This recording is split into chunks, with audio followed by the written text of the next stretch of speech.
South Thanet, the seat on the Kent coastline that Nigel Farage hopes to win for Ukip at the election in May, now once again in the political spotlight. I was a member of the Conservative Party for 22 years. A BBC documentary team spent the end of last year with local Ukip supporters, including Roseanne Duncan, who was then a Ukip councillor. Back in December, she made comments in front of the cameras that can now be broadcast for the first time ahead of the documentary's airing tomorrow. Despite first declaring she wasn't a racist, she went on to say, "The only people I do have problems with are Negroes. And I don't know why. I don't know whether there's something in my psyche or whether it's karma from a previous life, but I really do have a problem with people with Negroid features. I really do." A friend of mine said, "What would you do if I invited you to dinner and I put you next to?" I said, "I wouldn't be there." Simple as that. I said, "I wouldn't be there."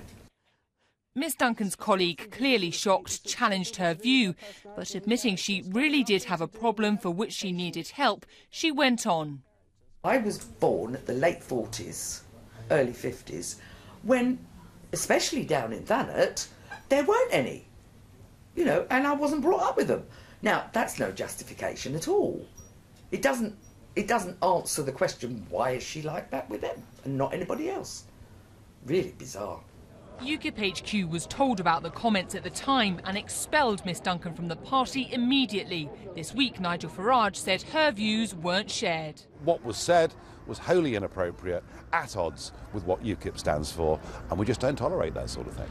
Miss Duncan declined an interview before seeing the documentary, but in a letter to her party, she said her comments weren't racist or derogatory. She felt she'd been treated unfairly by UKIP and said in no way was it her intention to cause offence.